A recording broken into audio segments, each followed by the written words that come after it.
ਵਾਹਿਗੁਰੂ ਜੀ ਕਾ ਖਾਲਸਾ ਵਾਹਿਗੁਰੂ ਜੀ ਕੀ ਫਤਿਹ।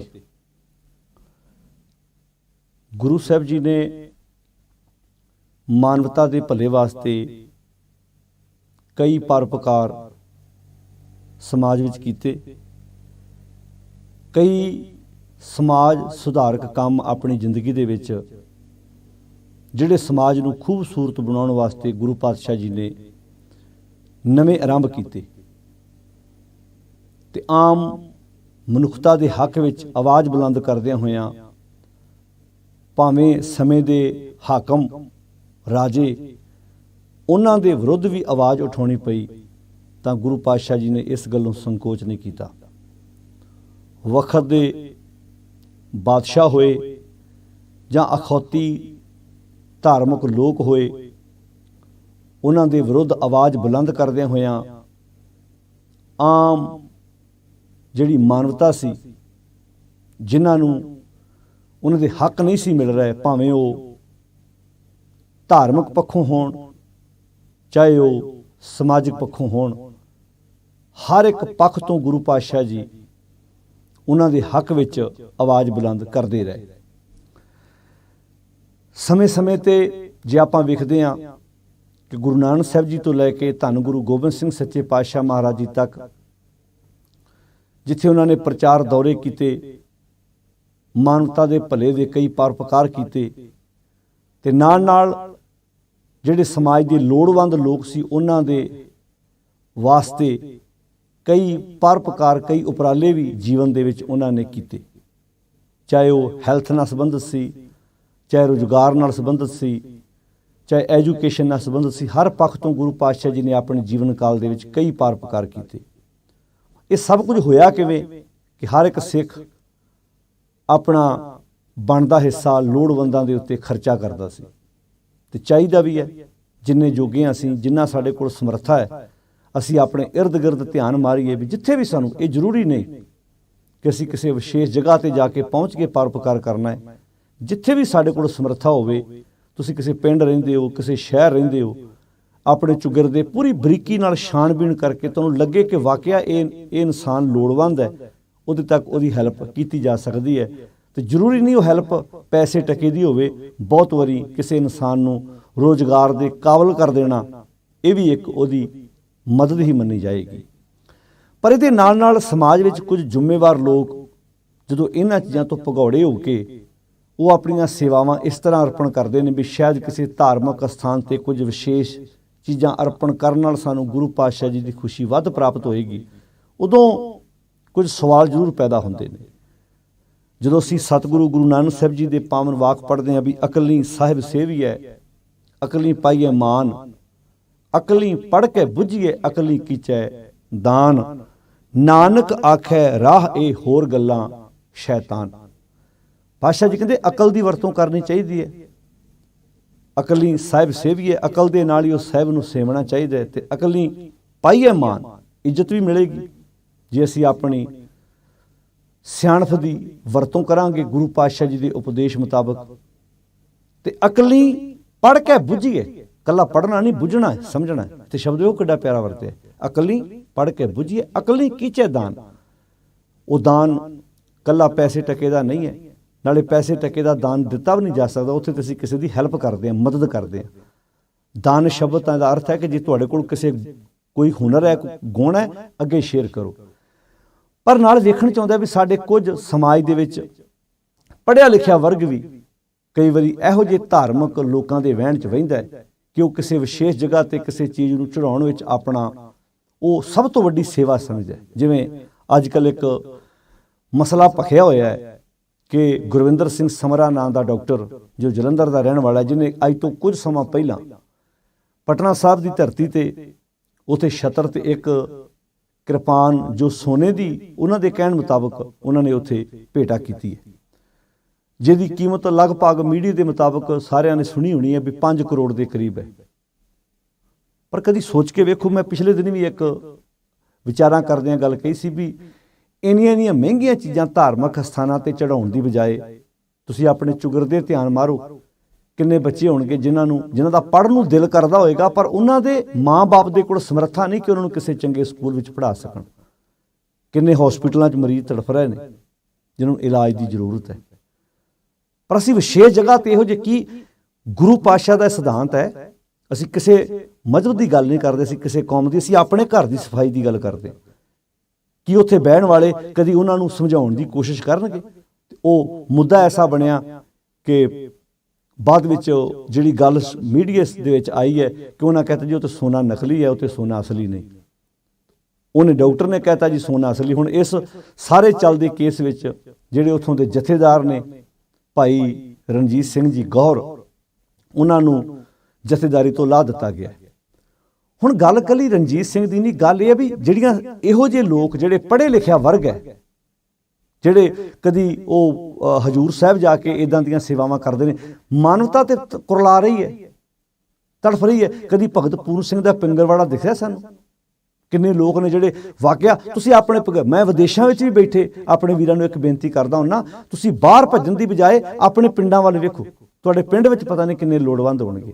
ਤੇ ਐਵੇਂ ਤੁਹਾਨੂੰ ਲੱਗਦਾ ਵੀ ਕਿਸੇ ਰਾਹੀਂ ਪੈਸਾ ਭੇਜਣ ਦੀ ਬਜਾਏ ਆਪ ਸਿੱਧਾ ਜਾ ਕੇ ਸੰਪਰਕ ਕਰੋ, ਉਹਨਾਂ ਦੀ ਹੈਲਪ ਕਰੋ, ਉਹਨਾਂ ਦੀ ਮਦਦ ਕਰੋ। ਇਹੋ ਜਿਹੇ ਜੇ ਇਕੱਲੇ ਡਾਕਟਰ ਸਮਰੇ ਦੀ ਗੱਲ ਨਹੀਂ, ਇੱਦਾਂ ਦੇ ਅਗਾਂਹ ਵੀ ਲੋਕ ਆਉਂਦੇ ਰਹਿਣਗੇ ਜਿਹੜੇ ਸੋਨਾ ਅਰਪਣ ਕਰਦੇ ਰਹਿਣਗੇ ਤੇ ਵਿੱਚੋਂ ਚੁੰਝ ਮਾਰਨ ਵਾਲੇ ਵੀ ਪੈਦਾ ਹੁੰਦੇ ਰਹਿਣਗੇ। ਹੁਣ ਸਾਨੂੰ ਨਹੀਂ ਪਤਾ ਇਹਦੇ ਵਿੱਚੋਂ ਰਣਜੀਤ ਸਿੰਘ ਗੌਰ ਨੇ ਕੁਝ ਖਾਧਾ, ਉੱਥੋਂ ਦੀ ਕਮੇਟੀ ਨੇ ਕੁਝ ਖਾਧਾ ਕਿ ਨਹੀਂ ਖਾਧਾ। ਇਹ ਮੁੱਦਾ ਸਾਡਾ ਮਸਲਾ ਸਿਰਫ ਇੰਨਾ ਹੈ ਕਿ ਸੰਗਤਾਂ ਕਦੋਂ ਸੁਚੇਤ ਹੋਣਗੀਆਂ, ਕਦੋਂ ਅਸੀਂ ਅਕਲ ਦੀ ਵਰਤੋਂ ਕਰਾਂਗੇ। ਗੱਲ ਰਹੀ ਰਣਜੀਤ ਸਿੰਘ ਗੌਰ ਦੀ, ਉਹਦੇ ਬਾਰੇ ਤਾਂ ਸਾਰਿਆਂ ਨੂੰ ਪਤਾ ਹੈ ਵੀ ਇਹ ਲੋਕ ਤਾਂ ਕਿਸੇ ਘੜੇ ਦੇ ਢੱਕਣ ਨਹੀਂ। ਕਦੀ ਜਾ ਕੇ ਲੀਡਰਾਂ ਦੀਆਂ ਇਹ ਲੋਕ ਚਪਲਾਂ ਝਾੜਦੇ ਨੇ। ਨਾਲੇ ਇਹਨਾਂ ਨੂੰ ਸਮਝ ਆ ਜਾਣੀ ਚਾਹੀਦੀ ਹੈ ਕਿ ਜਦੋਂ ਇਹ ਜਥੇਦਾਰੀਆਂ ਦੇ ਅਹੁਦੇ ਦਿੰਦੇ ਨੇ ਉਦੋਂ ਰੂਪ ਕਿਹੜਾ ਹੁੰਦਾ ਹੈ, ਜਦੋਂ ਉਤਾਰਨਾ ਹੁੰਦਾ ਤਾਂ ਉਦੋਂ ਰੂਪ ਕਿਹੜਾ ਹੁੰਦਾ ਹੈ।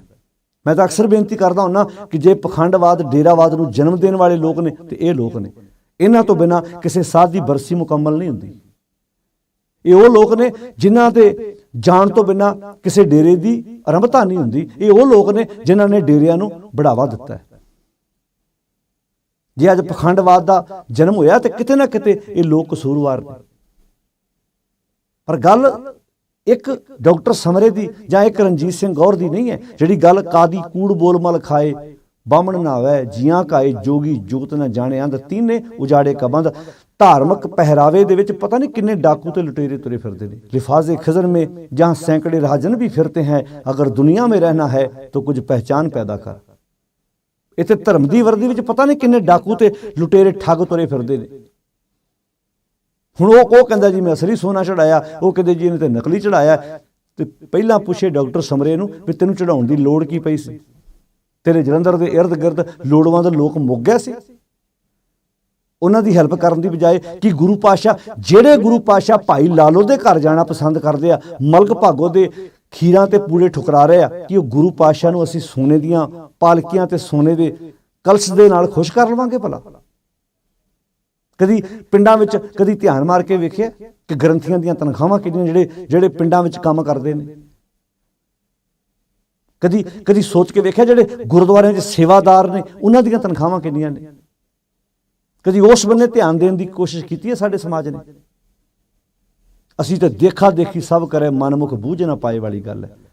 ਅੱਜ ਤੇ ਰੀਸ ਲੱਗੀ ਹੋਈ ਹੈ ਜੀ ਫਲਾਣੇ ਥਾਂ ਤੇ ਮੈਂ ਆਹ ਚੀਜ਼ ਅਰਪਣ ਕਰਾਂਗੇ। ਕਦੀ ਗੁਰਦੁਆਰਿਆਂ ਵਿੱਚ ਧਿਆਨ ਮਾਰ ਕੇ ਵੇਖਿਓ, ਹਜ਼ਾਰਾਂ ਲੱਖਾਂ ਦੇ ਰੁਮਾਲੇ ਅਗਨ ਭੇਟ ਕੀਤੇ ਜਾਂਦੇ ਨੇ। ਮੈਨੂੰ ਮਲੇਸ਼ੀਆ ਕੁਝ ਸਮਾਂ ਪਹਿਲਾਂ ਜਾਣ ਦਾ ਮੌਕਾ ਮਿਲਿਆ ਸੀ ਤੇ ਮੈਂ ਆਪਣੀ ਅੱਖੀਂ ਵੇਖਿਆ ਸੀ ਉੱਥੇ ਗ੍ਰੰਥੀ ਸਿੰਘ ਨੂੰ ਰੁਮਾਲੇ ਅਗਨ ਭੇਟ ਕਰਦੇ ਆ ਤੇ ਇੰਨੇ ਮਹਿੰਗੇ ਕੀਮਤੀ ਰੁਮਾਲੇ ਸੀ। ਤੇ ਮੈਂ ਉਹਨੂੰ ਪੁੱਛਿਆ, ਮੈਂ ਕਿਹਾ ਜੀ ਇੰਨੇ ਸੋਹਣੇ ਰੁਮਾਲੇ ਕਿਉਂ ਅਗਨ ਭੇਟ ਕਰ ਰਹੇ ਹੋ? ਭਾਈ ਸਾਹਿਬ ਕਹਿੰਦੇ ਰੱਖਣ ਨੂੰ ਜਗ੍ਹਾ ਨਹੀਂ ਥੱਲੇ ਗੁਰਦੁਆਰਾ ਸਾਹਿਬ 'ਚ ਕੀ ਕਰੀਏ? ਮੈਂ ਕਿਹਾ ਸੰਗਤ ਨੂੰ ਸੁਚੇਤ ਕਰੋ ਵੀ ਨਵੇਂ ਰੁਮਾਲੇ ਅਰਪਣ ਕਰਨ ਦੀ ਬਜਾਏ ਤੁਸੀਂ ਜਿਹੜਾ ਪੈਸਾ ਰੁਮਾਲੇ ਤੇ ਲਾਉਣਾ ਉਹ ਕਿਸੇ ਲੋੜਵੰਦ ਦੀ ਹੈਲਪ ਕਰ ਦਿਓ। ਮੰਨ ਲਓ ਜੇ ਤੁਹਾਨੂੰ ਜੀ ਕਰਦਾ ਜੀ ਇਹ ਮੈਂ ਪੈਸੇ ਰੁਮਾਲੇ ਵਾਸਤੇ ਕੱਢੇ ਨੇ ਤੇ ਉਹਦਾ ਸੌਖਾ ਕੰਮ ਹੈ, ਤੁਸੀਂ ਉਹ ਪੈਸੇ ਪਾਸੇ ਰੱਖ ਲਓ, ਕਿਸੇ ਰਿਸ਼ਤੇਦਾਰ ਦੀ ਹੈਲਪ ਕਰ ਦਿਓ, ਕਿਸੇ ਲੋੜਵੰਦ ਕਿਸੇ ਬੱਚੇ ਦੀ ਸਕੂਲ ਦੀ ਵਰਦੀ ਫੀਸ ਦੇ ਦਿਓ। ਐਸਾ ਕੰਮ ਵੀ ਕੀਤਾ ਜਾ ਸਕਦਾ। ਸਿੱਖ ਰਹਿਤ ਮਰਿਆਦਾ 'ਚ ਲਿਖਿਆ ਹੈ ਵੀ ਜ਼ਰੂਰੀ ਨਹੀਂ ਤੁਸੀਂ ਰੁਮਾਲਾ, ਤੁਸੀਂ ਕਿਸੇ ਲੋੜਵੰਦ ਦੀ ਹੈਲਪ ਕਰ ਸਕਦੇ ਹੋ। ਪਰ ਸਾਡੇ ਦਿਮਾਗ 'ਚ ਇਹ ਗੱਲਾਂ ਬੈਠੀਆਂ ਹੋਈਆਂ ਨੇ। ਬਹੁਤ ਕੁਝ ਐਸਾ ਚੱਲ ਰਿਹਾ। ਜਦੋਂ ਤੱਕ ਸਾਡੇ ਲੋਕ ਇਦਾਂ ਇਹ ਕੰਮ ਕਰਦੇ ਰਹਿਣਗੇ ਉਦੋਂ ਤੱਕ ਸਾਡੀ ਧਾਰਮਿਕ, ਆਰਥਿਕ, ਮਾਨਸਿਕ ਇਹ ਸਾਡਾ ਸ਼ੋਸ਼ਣ ਹੁੰਦਾ ਹੀ ਰਹੇਗਾ ਸਮਾਜ ਦੇ ਵਿੱਚ। ਬਾਕੀ ਇੱਕ ਰਣਜੀਤ ਸਿੰਘ ਦੀ ਜਗ੍ਹਾ ਕੋਈ ਦੂਜਾ ਹੋਰ ਲਾ ਦੇਣਗੇ, ਕਿਤੇ ਕੰਮ ਮੁੱਕ ਜਾਣੇ ਨੇ। ਡਾਕਟਰ ਸਮਰੇ ਦੀ ਜਗ੍ਹਾ ਕੋਈ ਹੋਰ ਡਾਕਟਰ ਆ ਜਾਏਗਾ। ਕੱਲ੍ਹ ਨੂੰ ਕੋਈ ਹੋਰ ਪੁਲਿਸ ਅਫਸਰ ਜਿਹੜਾ ਇਸ ਬੰਨੇ ਮਤਲਬ ਜਿਹੜਾ ਵਾ ਉਹ ਕੋਈ ਨਾ ਕੋਈ ਅਰਪਣ ਕਰਨ ਵਾਸਤੇ ਆਪਣੇ ਗੁਨਾਹ ਮਾਫ ਕਰਾਏਗਾ। ਤੇ ਤੁਸੀਂ ਕੀ ਲੋਚਦੇ ਹੋ ਵੀ ਇਹ ਕਿਤੇ ਇੱਦਾਂ ਚੀਜ਼ਾਂ ਅਰਪਣ ਹੋ ਜਾਂਦੀਆਂ ਨੇ? ਕਿਹੜੇ ਗੈਂਗ ਤੁਰੇ ਫਿਰਦੇ ਨੇ ਇਹਨਾਂ ਕੰਮਾਂ ਦੇ ਵਿੱਚ। ਮਾਫੀਆ ਹੈ ਬੜਾ ਵੱਡਾ। ਸੁਚੇਤ ਹੋਈਏ ਭਾਈ, ਜਾਗੀਏ। ਜਿਹੜੇ ਮੈਂ ਤੇ ਹਰ ਵਰਗ ਦੀ ਬੇਨਤੀ ਕਰਦਾ ਹਾਂ ਨਾ ਵੀ ਆਪਣੇ ਘਰ ਦੀ ਸਫਾਈ ਕਰੀਏ, ਪਰ ਅਸੀਂ ਭੱਜ ਰਹੇ ਹਾਂ ਵੀ ਮੇਰਾ ਸ਼ਾਇਦ ਕਿਸੇ ਧਾਰਮਿਕ ਅਸਥਾਨ ਤੇ ਸਾਡੇ ਤੇ ਘਰ ਬਾਣੀ ਪੜ੍ਹਨ ਦੀ ਬਜਾਏ ਅਸੀਂ ਭੱਜ ਕੇ ਡੇਰੇ ਅਖੰਡ ਪਾਠ ਕਰਾਉਣਾ ਚਾਹੁੰਦੇ ਵੀ ਸ਼ਾਇਦ ਉਸ ਡੇਰੇ ਅਖੰਡ ਪਾਠ ਕਰਾਇਆ ਉਹਦਾ ਫਲ ਵੱਧ ਮਿਲਣਾ ਸਾਨੂੰ। ਬਾਕੀ ਇਹ ਤੇ ਉਹ ਲੋਕ ਨੇ ਜਿਹੜੇ ਲੀਡਰਾਂ ਦੀਆਂ ਕਠਪੁਤਲੀਆਂ ਨੇ, ਉਹਨਾਂ ਦੇ ਨਾਲ ਤੁਰੇ ਫਿਰਦੇ ਨੇ, ਉਹਨਾਂ ਦੀ ਜੀ ਹਜ਼ੂਰੀ ਕਰਦੇ ਨੇ।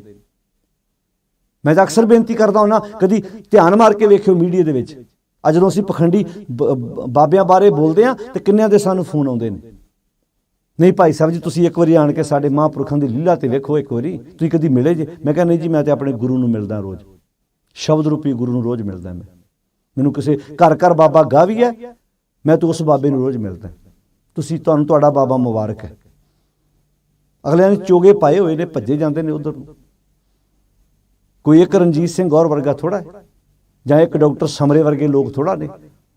ਇਹ ਤੇ ਆਮ ਪਬਲਿਕ ਨੂੰ ਸੁਚੇਤ ਹੋਣਾ ਪੈਣਾ ਹੈ। ਜਾਗੋ ਭਾਈ, ਇਹ ਲੁੱਟ ਉਦੋਂ ਤੱਕ ਹੁੰਦੀ ਰਹੇਗੀ ਜਦੋਂ ਤੱਕ ਅਸੀਂ ਆਪਣੇ ਘਰ ਦੀ ਖੁਦ ਰਾਖੀ ਆਪ ਨਹੀਂ ਕਰਦੇ। ਇੱਥੇ ਪਹਿਰੇਦਾਰ ਹੀ ਘਰ ਨੂੰ ਸੰਨ ਲਾ ਕੇ ਬੈਠਾ ਹੋਇਆ। ਕਦੀ ਕਿਸੇ ਗੁਰਦੁਆਰੇ ਫਲਾਣੇ ਨੇ ਕਈ ਚੜਾਈ ਸੀ ਜੀ, ਉੱਥੇ ਨੇ ਬਾਲਟਾ ਸੋਨੇ ਦਾ ਚੜਾਇਆ ਸੀ, ਉੱਥੇ ਗਾਇਬ ਹੋ ਗਿਆ ਜੀ। ਸਵਾਲ ਇਹ ਪੈਦਾ ਹੁੰਦਾ, ਆਪਾਂ ਲੈ ਕੇ ਕਿਉਂ ਜਾਂਦੇ ਹਾਂ? ਆਪਾਂ ਇਹ ਵੇਖੀਏ ਉੱਥੇ ਜਿਹੜੀ ਚੀਜ਼ ਜ਼ਰੂਰਤ ਹੈ। ਗ੍ਰੰਥੀਆਂ ਦੀਆਂ ਤਨਖਾਹਾਂ 1500 2-2000, ਤੁਹਾਡੀਆਂ ਸੋਨੇ ਦੀਆਂ ਕਈਆਂ ਜਿਹੜੀਆਂ ਨੇ ਉਹ ਚੜਾਈਆਂ ਕਿਸ ਅਰਥ ਰਹਿ ਗਈਆਂ ਬਈ? ਕਈ ਗ੍ਰੰਥੀ ਸਿੰਘ ਵੀਰ ਆਣ ਕੇ ਸਾਨੂੰ ਦੱਸਦੇ, ਕਹਿੰਦੇ ਭਾਈ ਸਾਹਿਬ ਜੀ ਮਹਿੰਗੀਆਂ ਸਕੂਲਾਂ 'ਚ ਅਸੀਂ ਕਿੱਥੋਂ ਬੱਚੇ ਪੜ੍ਹਾ ਸਕਦੇ ਹਾਂ? ਅਸੀਂ ਕਿੱਥੋਂ ਆਪਣੇ ਬੱਚੇ ਨੂੰ ਇਸ ਬੰਨੇ ਜਿਹੜਾ ਵਾ ਇਸ ਬੰਨੇ ਲਾ ਸਕਦੇ ਹਾਂ ਵੀ ਸਾਡਾ ਬੱਚਾ ਵੀ ਕਿਸੇ ਚੰਗੇ ਸਕੂਲ 'ਚ ਪੜ੍ਹ ਲਵੇ? ਅਸੀਂ ਹੋਰ ਹੀ ਕੰਮਾਂ 'ਚ ਤੁਰ ਪਏ। ਗੁਰਦੁਆਰੇ ਬਾਹਰ ਲੜੀਆਂ ਲਾ ਦਿਓ ਜੀ, ਬਾਹਰ ਲਾਈਟਾਂ ਜਗਾ ਦਿਓ ਜੀ, ਹੋਰ ਪਤਾ ਨਹੀਂ ਕਈ ਕੁਝ ਫੁੱਲਾਂ ਦੀ ਡੈਕੋਰੇਸ਼ਨ ਤੇ ਹਜ਼ਾਰਾਂ ਲੱਖਾਂ ਰੁਪਈਆ ਖਰਚਾ ਕਰ ਦੇਣਾ। ਸੇਵਾਦਾਰ ਜਿਹੜਾ ਦੇਗ ਬਣਾਉਣ ਵਾਲਾ, ਉਹਦਾ ਢਿੱਡ ਧੋਣ ਤੱਕ ਜਾਣਾ ਵੀ ਇਹਨੂੰ 2 ਰੁਪਈਏ ਤਨਖਾਹ ਨਾ ਦੇਣੀ ਪੈ ਜਾਏ ਕਿਤੇ। ਇਹ ਸੇਮ ਉਦਾਂ ਜਦੋਂ ਅਸੀਂ ਕੈਂਪ ਲਾਉਂਦੇ ਹੁੰਦੇ ਸੀ ਨਾ, ਤੇ ਕਿਸੇ ਨੂੰ ਕਹਿਣਾ ਵੀ ਆਓ ਤੁਹਾਡੇ ਪਿੰਡ ਕੈਂਪ ਲੱਗਣਾ, ਕੋਈ ਕਾਪੀਆਂ ਪੈਨ ਜਿਹੜੀਆਂ ਡਾਇਰੀਆਂ ਲੈਣੀਆਂ ਨੇ, ਭਾਈ ਆਓ ਆਪਾਂ ਤੁਹਾਡੇ ਪਿੰਡ ਦੇ ਵਿੱਚ ਹੀ ਤੁਸੀਂ ਆਪੇ ਲੈ ਆਓ। ਨਹੀਂ ਜੀ, ਪੈਸਾ ਹੈ ਨਹੀਂ। ਪਰ ਜੇ ਲੰਗਰ ਲਾਉਣਾ ਹੈ, ਮਿੰਟਾਂ ਸਕਿੰਟ, ਜੇ ਛਬੀਲ ਲਾਉਣੀ ਹੈ, ਭਾਵੇਂ 2 ਖੰਡ ਦੀਆਂ ਬੋਰੀਆਂ ਲੈ ਆਓ। ਸਾਨੂੰ ਲੱਗਦਾ ਵੀ ਖੰਡ ਪਿਆਉਣੀ, ਸ਼ਰਬਤ ਪਿਆਉਣਾ ਇਹ ਸੇਵਾ ਵਾ। ਕਿਸੇ ਨੂੰ ਐਜੂਕੇਸ਼ਨ ਦੇਣੀ ਸੇਵਾ ਥੋੜਾ ਹੈ, ਕਿਸੇ ਬੱਚੇ ਨੂੰ ਗੁਰਮਤਿ ਸਿਖਾਉਣੀ ਸੇਵਾ ਥੋੜਾ ਹੈ। ਅਸੀਂ ਇੱਕ ਕਿਸੇ ਨੂੰ ਕਸੂਰਵਾਰ ਨਾ ਠਹਿਰਾਈਏ, ਪਹਿਲਾਂ ਆਪਣੇ ਘਰ ਦੀ ਖੁਦ ਅਸੀਂ ਆਪਣੀਆਂ ਜ਼ਿੰਮੇਵਾਰੀਆਂ। ਇਹ ਪ੍ਰਚਾਰ ਹੈ ਨਹੀਂ ਜੀ, ਪ੍ਰਚਾਰ ਤੇ ਹੈ, ਅਸੀਂ ਇਸ ਬੰਨੇ ਤੁਰਨ ਨੂੰ ਤਿਆਰ ਨਹੀਂ ਹੈਗੇ। ਅੱਜ ਬਹੁਤ ਵੀਰ ਨੇ ਜਿਨ੍ਹਾਂ ਨੇ ਹੌਲੀ ਹੌਲੀ ਰੁਖ ਕਰ ਲਿਆ, ਬਹੁਤ ਪਿੰਡਾਂ ਵਿੱਚ ਹੌਲੀ ਹੌਲੀ ਅਸਰ ਪੈ ਗਿਆ। ਆਪਣੇ ਪਿੰਡਾਂ ਵਿੱਚ ਗੁਰਦੁਆਰਿਆਂ ਦੇ ਨਾਲ ਆਪਣੇ ਗ੍ਰੰਥੀ ਸਿੰਘਾਂ ਦੇ ਵਧੀਆ ਘਰ ਬਣਾਓ, ਉਹਨਾਂ ਦੀ ਰਿਹਾਇਸ਼ ਵਧੀਆ ਹੋਵੇ, ਉਹਨਾਂ ਦੇ ਬੱਚੇ ਮਾਣ ਕਰ ਸਕਣ ਕਿ ਫਿਰ ਉਹ ਗ੍ਰੰਥੀ ਸਿੰਘ ਪਿੰਡ ਵਿੱਚ ਗੁਰਮਤ ਦੀ ਗੱਲ ਕਰੇ, ਉਹਦੀ ਯੋਗ ਤਨਖਾਹ ਹੋਣੀ ਚਾਹੀਦੀ ਹੈ। ਫਿਰ ਤੁਸੀਂ ਉਹਦੇ ਕੋਲੋਂ ਕੰਮ ਵੀ ਲਓ ਕਿ ਵਾਕਿਆ ਭਾਈ ਸਾਹਿਬ ਤੁਹਾਡੀ ਤਨਖਾਹ ਪੂਰੀ ਆ, ਹੁਣ ਤੁਸੀਂ ਸਾਡੇ ਇਲਾਕੇ 'ਚ ਪ੍ਰਚਾਰ ਕਰੋ ਗੁਰਮਤ ਦਾ, ਬੱਚਿਆਂ ਦੀਆਂ ਕਲਾਸਾਂ ਲਾਓ। ਵੀਰ ਆਉਂਦੇ ਨੇ, ਉਹਨਾਂ ਦੀ ਸੰਥਿਆ ਦੀ ਕਲਾਸ ਲਾਓ, ਤਨਖਾਹ ਉਹਦੀ ਹੈ ਕੋਈ ਨਹੀਂ। ਅਗਲਾ ਸਵੇਰੇ ਪ੍ਰਕਾਸ਼ ਕਰਕੇ ਦਿਨੇ ਗੁਰਦੁਆਰੇ ਨੂੰ ਲੋਕ ਲਾ ਕੇ ਬਾਹਰ ਚਲਾ ਜਾਂਦਾ ਹੈ, ਉਹ ਤੇ ਲੱਭਦਾ ਫਿਰਦਾ ਵੀ ਕੋਈ ਕੁਵਰੀਨੇ ਦਾ ਪਾਠ ਆ ਜਾਏ, ਮੈਂ ਪਾਠ ਕਰਾਂ ਤੇ ਮੈਂ ਆਪਣੀ ਰੋਜੀ ਰੋਟੀ ਚਲਾਵਾਂ। ਜਦੋਂ ਉਹਦੀ ਮੁਕੰਮਲ ਉਹਦੇ ਘਰ ਦਾ ਕਿੰਨਾ ਖਰਚਾ, ਉਹਨੂੰ ਪ੍ਰੋਪਰ ਤਨਖਾਹ ਮਿਲੇਗੀ। ਮੈਂ ਵਿਦੇਸ਼ਾਂ ਵਾਲੇ ਵੀਰਾਂ ਨੂੰ ਬੇਨਤੀ ਕਰਦਾ, ਨਾ ਡੇਰਿਆਂ ਵਾਲੇ ਬੰਨੇ ਭੱਜੋ, ਆਪੋ ਆਪਣੇ ਪਿੰਡਾਂ ਨੂੰ ਸਾਂਭੋ। ਜੇ ਤੁਹਾਡੇ ਅੰਦਰ ਕੋਈ ਦਰਦ ਹੈ, ਹਰ ਪਿੰਡ 'ਚੋਂ ਅੱਜ ਸੈਂਕੜੇ ਪਰਿਵਾਰ ਵਿਦੇਸ਼ਾਂ 'ਚ ਬੈਠੇ ਨੇ, ਉਹਨਾਂ ਵਾਸਤੇ ਕੋਈ ਵੱਡੀ ਗੱਲ ਨਹੀਂ $100,000। ਆਪਣੇ ਪਿੰਡ 'ਚ ਜੇ ਤੁਹਾਨੂੰ ਗੁਰਦੁਆਰੇ ਦੀ ਕਮੇਟੀ ਤੇ ਵਿਸ਼ਵਾਸ ਨਹੀਂ, ਪਿੰਡ ਵਿੱਚੋਂ 5-7 ਬੰਦਿਆਂ ਦੀ ਕਮੇਟੀ ਬਣਾ ਲਓ ਵੀ ਭਾਈ ਸਾਹਿਬ ਅਸੀਂ ਆਪਣੇ ਇਲਾਕੇ 'ਚ ਪ੍ਰਚਾਰ ਦੀ ਮੁਹਿੰਮ ਚਲਾਉਣਾ ਚਾਹੁੰਦੇ ਹਾਂ। ਆਪਣੇ ਆਪ ਹੀ ਤੁਸੀਂ ਕੋਈ ਚੰਗਾ ਯੋਗ ਗ੍ਰੰਥੀ, ਕੋਈ ਰਾਗੀ ਉੱਥੇ ਰੱਖੋ, ਉਹਦੀ ਯੋਗ ਤਨਖਾਹ ਹੋਵੇ। ਉਹਦੇ ਕੋਲ ਫਿਰ ਉਹਨੂੰ ਦੱਸੋ ਭਾਈ ਸਾਹਿਬ ਜੀ ਹੁਣ ਤੁਸੀਂ ਬੱਚਿਆਂ ਦੀਆਂ ਕਲਾਸਾਂ ਲਾਉਣੀਆਂ, ਸੰਥਿਆ ਦੇਣੀ ਹੈ, ਤਾਂ ਕਿ ਪਿੰਡ ਵਿੱਚੋਂ ਜਿਹੜੀਆਂ ਟਰਾਲੀਆਂ ਬੱਸਾਂ ਟਰੱਕ ਭਰ ਕੇ ਡੇਰਿਆਂ ਨੂੰ ਜਾ ਰਹੇ ਨੇ, ਉਹਨੂੰ ਪਤਾ ਲੱਗੇ ਵੀ ਪਿੰਡ ਵਿੱਚੋਂ ਹੀ ਸਭ ਕੁਝ ਮਿਲ ਸਕਦਾ, ਸਾਨੂੰ ਬਾਹਰ ਭੱਜਣ ਦੀ ਲੋੜ ਨਹੀਂ ਹੈ। ਅੱਜ ਦੰਦੀਆਂ ਚੜਾ ਰਹੇ ਨੇ, ਲੱਖਾਂ ਰੁਪਈਆ, ਕਰੋੜਾਂ ਰੁਪਈਆ ਪਿੰਡਾਂ ਦੇ ਗੁਰਦੁਆਰਿਆਂ 'ਚ ਲੱਗਾ ਹੈ, ਅਸੀਂ ਫਿਰ ਵੀ ਬਾਹਰ ਨੂੰ ਭੱਜ ਰਹੇ ਹਾਂ, ਫਿਰ ਵੀ ਅਸੀਂ ਕਿਸੇ ਡੇਰੇ ਦੀ ਖਾਕ ਛਾਣਦੇ ਫਿਰਦੇ ਹਾਂ। ਅਸੀਂ ਆਓ ਸਿਆਣੇ ਬਣੀਏ, ਨਾ ਡਾਕਟਰ ਸਮਰੇ ਵਰਗੇ ਮੁੱਕਣੇ ਨੇ ਤੇ ਨਾ ਭਾਈ ਰਣਜੀਤ ਸਿੰਘ ਗੌਰ ਵਰਗੇ ਮੁੱਕਣੇ ਨੇ। ਇਹ ਸਮਾਜ ਇਦਾਂ ਚੱਲਦਾ ਰਹਿਣਾ, ਪਰ ਆਪਣੇ ਜ਼ਿੰਮੇਵਾਰੀਆਂ ਤੋਂ ਭਗੌੜੇ ਨਾ ਹੋਈਏ। ਜੇ ਅਸੀਂ ਚੜਾਉਂਦੇ ਰਵਾਂਗੇ ਤੇ ਇਦਾਂ ਦੇ ਚੁੰਝ ਮਾਰਨ ਵਾਲੇ, ਵਿੱਚੋਂ ਠੁੰਗੇ ਲਾਉਣ ਵਾਲੇ ਵੀ ਸਮੇਂ-ਸਮੇਂ ਤੇ ਪੈਦਾ ਹੁੰਦੇ ਰਹਿਣਗੇ। ਤੇ ਬਾਕੀ ਪਤਾ ਸਾਰਿਆਂ ਨੂੰ ਆ ਵੀ ਇਹ ਲੋਕ ਕੌਣ ਨੇ। ਕਦੀ ਕਿਸੇ ਸਿਆਸੀ ਬੰਦੇ ਦੀ, ਇਹ ਉਹ ਲੋਕ ਨੇ ਜਿਹੜੇ ਕਦੀ PM ਦੇ ਸਾਹਮਣੇ ਜਾ ਕੇ ਤੇ ਥਾਲੀਆਂ ਫੜ ਕੇ ਤੇ ਪ੍ਰਸ਼ਾਦ ਪਾਣੀ ਛਕਣ ਵਾਲੇ ਸਨ ਤੇ ਕਹਿੰਦੇ ਸੀ ਅਸੀਂ ਬਹੁਤ ਗੈਰ ਗੰਭੀਰ ਮੁੱਦੇ ਤੇ ਮੀਟਿੰਗ ਕਰਨ ਵਾਸਤੇ ਗਏ ਸੀ। ਤੇ ਮੈਂ ਪਿਛਲੇ ਦਿਨ ਹੀ ਬੋਲਿਆ ਤੇ ਕਈਆਂ ਦੇ ਪਿੱਟ ਸਿਆਪੇ ਹੋਏ, ਨਹੀਂ ਭਾਈ ਸਾਹਿਬ ਜੀ ਸਾਡੇ ਬਾਬਾ ਜੀ ਬਾਰੇ ਤੁਸੀਂ ਗੱਲ ਕੀਤੀ ਹੈ, ਉਹ ਤੇ ਬੰਦੀ ਸਿੰਘਾਂ ਦੀ ਰਿਹਾਈ ਵਾਸਤੇ ਗੱਲ ਕਰਨ ਗਏ ਸੀ। ਮੈਂ ਕਿਹਾ ਜਿਹੜਾ ਲੈਟਰ ਉੱਥੇ ਦੇ ਕੇ ਆਏ ਆ ਉਹ ਮੈਨੂੰ ਭੇਜ ਦਿਓ, ਜੋ ਮੈਂ ਸ਼ਬਦ ਬੋਲੇ ਮੈਂ ਵਾਪਸ ਲੈ ਲੈਣਾ। ਅਕਸਰ ਤੇ ਕੋਈ ਉੱਥੇ ਮੂੰਹ ਤੋਂ ਨਹੀਂ ਕਹਿ ਕੇ ਆਏ ਹੋਣਗੇ, ਕੁਝ ਲਿਖ ਕੇ ਦੇ ਕੇ ਆਏ ਹੋਣਗੇ ਨਾ ਕਿ ਸਾਨੂੰ ਬੰਦੀ ਸਿੰਘਾਂ ਨਾਲ ਬੜੀ ਹਮਦਰਦੀ ਹੈ ਜੀ, ਉਹ ਰਿਹਾ ਹੋਣੇ ਚਾਹੀਦੇ ਆ ਜੀ, ਅਸੀਂ ਇਸ ਕਰਕੇ ਸਾਰੇ ਸੰਤ ਬਾਬੇ ਇਕੱਠੇ ਹੋ ਕੇ ਉੱਥੇ ਜਾ ਕੇ ਬੈਠੇ ਆ। ਉਹ ਅਗਲੇ ਚੋਗਾ ਪਾਉਂਦੇ ਆ, ਡਰਾਉਂਦੇ ਆ, ਅੰਦਰ ਪਤਾ ਵੀ ਕੰਮ ਵੱਡੇ ਵੱਡੇ ਘਪਲੇ ਇੱਧਰ ਉੱਧਰ ਕਰਨੇ ਆ, ਡਰਾ ਡਰੂ ਕੇ ਅਗਲੇ ਆਪਣੇ ਨਾਲ ਜੋੜ ਲੈਂਦੇ ਵੀ ਆਓ ਭਾਈ ਤੁਹਾਨੂੰ ਇੱਧਰ ਆਉਣਾ ਪੈਣਾ, ਆਓ ਸਿਆਣੇ ਬਣੀਏ, ਸੂਝਵਾਨ ਬਣੀਏ। ਜਦੋਂ ਤੱਕ ਆਮ ਪਬਲਿਕ ਨਹੀਂ ਜਾਗਦੀ ਉਦੋਂ ਤੱਕ ਇੱਦਾਂ ਦੇ ਲੁਟੇਰੇ ਸਮੇਂ-ਸਮੇਂ 'ਤੇ ਸਮਾਜ ਵਿੱਚ ਪੈਦਾ ਹੁੰਦੇ ਰਹਿਣਗੇ ਭਾਈ। ਆਓ ਆਪਣੀਆਂ ਜ਼ਿੰਮੇਵਾਰੀਆਂ ਖੁਦ ਸਮਝੀਏ ਤੇ ਆਪ ਆਪਣੇ ਚੁਗਿਰਦੇ ਨੂੰ ਸਾਫ਼ ਕਰਨ ਵਿੱਚ ਆਪਣੀ ਜ਼ਿੰਮੇਵਾਰੀ ਨਿਭਾਉਣ ਦਾ ਯਤਨ ਕਰੀਏ। ਤੇ ਇੱਕ ਡਾਕਟਰ ਸਮਰੇ ਤੋਂ ਚੁਗਿਰਦੇ ਧਿਆਨ ਮਾਰ ਕੇ ਜਿੰਨੇ ਵੀ ਸਾਡੇ ਪੜ੍ਹੇ ਲਿਖਿਆ ਵਰਗ ਹੈ ਜਿਹੜਾ ਇੱਦਾਂ ਦਾ ਕੰਮ ਕਰਦਾ, ਉਹਨਾਂ ਦਾ ਫਰਜ਼ ਬਣਦਾ ਆਪਣੇ ਚੁਗਿਰਦੇ ਧਿਆਨ ਮਾਰੋ। ਕਦੀ ਆਪਣੇ ਇਲਾਕੇ ਦੇ ਗੁਰਦੁਆਰੇ ਗਏ ਆ? ਕਦੀ ਆਪਣੇ ਮਹੱਲੇ ਦੇ ਗੁਰਦੁਆਰੇ ਜਾ ਕੇ ਪੁੱਛਿਆ ਵੀ ਇੱਥੇ ਗ੍ਰੰਥੀ ਸਿੰਘ ਦੀ ਤਨਖਾਹ ਕਿੰਨੀ ਹੈ, ਇੱਥੇ ਸੇਵਾਦਾਰ ਦੀ ਤਨਖਾਹ ਕਿੰਨੀ, ਇੱਥੇ ਫੁੱਲਾਂ ਨੂੰ ਪਾਣੀ ਪਾਉਣ ਵਾਲੀ ਦੀ ਤਨਖਾਹ ਕਿੰਨੀ ਹੈ, ਇੱਥੇ ਝਾੜੂ ਪੋਚੇ ਲਾਉਣ ਵਾਲੀ ਦੀ ਤਨਖਾਹ ਕਿੰਨੀ ਹੈ? ਕਦੀ ਉਧਰ ਧਿਆਨ ਦੇਣ ਦੀ ਕੋਸ਼ਿਸ਼ ਕੀਤੀ ਹੈ ਕਿ ਭਾਈ ਸਾਡੇ ਇਲਾਕੇ 'ਚ ਕੋਈ ਗੁਰਮਤਿ ਦੀ ਗੱਲ, ਕੋਈ ਪ੍ਰਚਾਰ ਹੋ ਰਿਹਾ ਕਿ ਨਹੀਂ ਹੋ ਰਿਹਾ? ਪਰ ਕਿਉਂ ਪੁੱਛੋਗੇ ਭਾਈ? ਕਿਉਂਕਿ ਅਸੀਂ ਤੇ ਵਹਿਣ 'ਚ ਵਹਿ ਰਹੇ ਹਾਂ, ਵਹਿਣ 'ਚ ਵਹਿ ਰਹੇ ਹਾਂ। ਅਸੀਂ ਤਾਂ ਕਿਸੇ ਵੱਡੇ ਧਾਰਮਿਕ ਸਥਾਨ 'ਚ ਸਵੇਰੇ ਮਹਾਰਾਜ ਦੇ ਸਰੂਪ ਨੂੰ ਮੋਢਾ ਦੇਣ ਨੂੰ ਤਰਲੇ ਲੈ ਰਹੇ ਹੁੰਦੇ ਆ ਤੇ ਪਿੰਡ ਦਾ ਗ੍ਰੰਥੀ ਹੱਸ ਰਿਹਾ ਹੁੰਦਾ, ਕਦੀ ਇਹ ਪਿੰਡ ਨਹੀਂ ਪ੍ਰਕਾਸ਼ ਕਰਾਉਣ ਆਇਆ ਸਵੇਰੇ ਮੇਰੇ ਨਾਲ। ਸਰੂਪ ਪਿੰਡ 'ਚ ਵੀ ਉਹੋ ਹੀ ਹੈ ਜਿਹੜਾ ਕਿਸੇ ਧਾਰਮਿਕ ਸਥਾਨ ਤੇ ਪਿਆ। ਅਸੀਂ ਤੇ ਸਰੂਪਾਂ ਨਾਲ ਵੀ ਵਿਤਕਰਾ ਕਰ ਲਿਆ ਕਿ ਵੱਡੇ ਗੁਰਦੁਆਰੇ ਪਿਆ ਸਰੂਪ ਵੱਡਾ, ਛੋਟੇ ਗੁਰਦੁਆਰੇ ਸਰੂਪ ਪਿਆ ਛੋਟਾ। ਬਾਣੀ ਇੱਕੋ ਹੀ ਹੈ ਭਾਈ, ਗੁਰੂ ਗ੍ਰੰਥ ਸਾਹਿਬ ਇੱਕ ਹੀ ਆ, ਮਹਾਨਤਾ 'ਚ ਕੋਈ ਫਰਕ ਨਹੀਂ ਹੈਗਾ। ਕੁਝ ਇਤਿਹਾਸਕ ਸਥਾਨ ਨੇ ਸਾਡੇ ਜਿਨ੍ਹਾਂ ਨੂੰ ਅਸੀਂ ਉੱਥੇ ਵੇਖਣ ਜਾਂਦੇ ਹਾਂ, ਕੁਝ ਇਤਿਹਾਸ ਸਿੱਖਣ ਜਾਂਦੇ ਹਾਂ, ਪਰ ਗੁਰੂ ਸਾਰੇ ਥਾਵਾਂ ਤੇ ਇੱਕ ਹੀ ਹੈ। ਸ਼ਬਦ ਗਿਆਨ ਵਿਚਾਰ ਇੱਕ ਹੀ ਹੈ।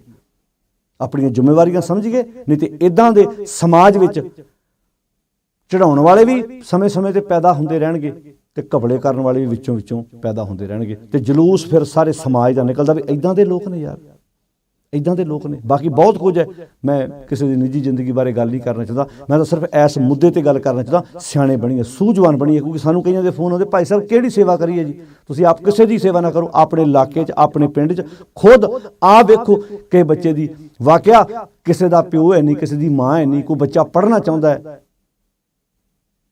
ਉੱਥੇ ਹੈਲਪ ਕਰ ਦਿਓ। ਕਿਸੇ ਰਿਸ਼ਤੇਦਾਰ ਦੀ ਕਰ ਦਿਓ, ਬੜੇ ਤੁਹਾਡੇ ਆਪਣੇ ਪਰਿਵਾਰ ਦੇ ਕੋਈ ਮੈਂਬਰ ਹੀ ਐਸੇ ਹੋਣਗੇ, ਜ਼ਰੂਰੀ ਨਹੀਂ ਬਾਹਰ ਭੱਜਣ ਦੀ ਲੋੜ ਹੈ ਤੁਹਾਨੂੰ। ਆਸ ਹੈ ਕਿ ਇਹਨਾਂ ਜ਼ਿੰਮੇਵਾਰੀਆਂ ਨੂੰ ਅਸੀਂ ਸਮਝਣ ਦੀ ਕੋਸ਼ਿਸ਼ ਕਰਾਂਗੇ ਤਾਂ ਕਿ ਇਸ ਗੰਦਗੀ ਨੂੰ ਅਸੀਂ ਸਾਫ਼ ਕਰ ਸਕੀਏ। ਵਾਹਿਗੁਰੂ ਜੀ ਕਾ ਖਾਲਸਾ, ਵਾਹਿਗੁਰੂ ਜੀ ਕੀ ਫਤਿਹ।